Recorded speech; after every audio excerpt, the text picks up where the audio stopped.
ఈరోజు actor శివాజీని national women commission పిలిచారు. Actress గురించి ఎందుకు ఇలా తప్పుగా మాట్లాడావని ఆయన వెళ్ళారు, క్షమాపణ అడిగారు. ఇంటెన్షనల్గా ఆయన నాకు తెలుసు కనుక చెప్తున్నాను, అటాక్ చేయడానికి అట్లా మాట్లాడారని నేను అనుకోవట్లేదు.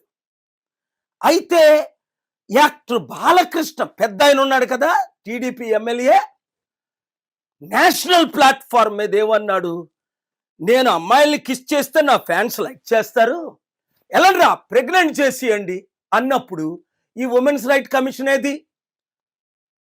ఆయన ఏమైనా జైల్లో పెట్టారా? ఆయనకి ఏమైనా పనిష్మెంట్ ఇచ్చారా? ఏమిచ్చారో చెప్తా. బీజేపీతో అలయన్స్ ఉన్నందుకు పద్మభూషణం ఇచ్చారు 2025లో. వచ్చే సంవత్సరం భారతరత్న కూడా ఇస్తారట ఆయనకి. అంటే బీజేపీతో ఉంటే ఏదైనా రివార్డులు అవార్డులు అన్ని మీకు దొరుకుతాయి, భారతరత్నాలు పద్మభూషణలు.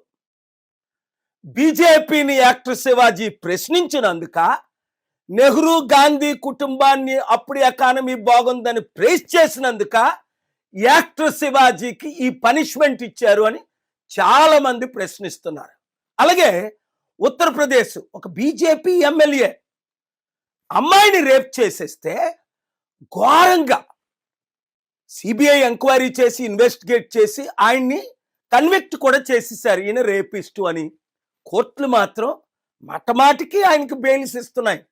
అంటే బీజేపీ ఎమ్మెల్యే అయితే రేప్ చేసినా పర్వాలేదు, మర్డర్ చేసినా పర్వాలేదు, ఎంత క్రైమ్ చేసినా పర్వాలేదు, లక్షల కోట్లు దోచుకున్నా రుణమాఫీ చేసేస్తాం. ఈ ఇమేజ్ ప్రపంచమంతా మోదీ గారికి చెడ్డ పేరు తీసుకొస్తుంది, బీజేపీకి చెడ్డ పేరు తీసుకొస్తుంది. రండి, దేశాన్ని కాపాడదాం, రాష్ట్రాన్ని రక్షిద్దాం.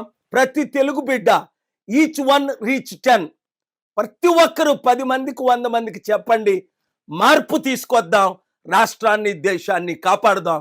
ఈ వీడియో అందరికీ షేర్ చేయండి.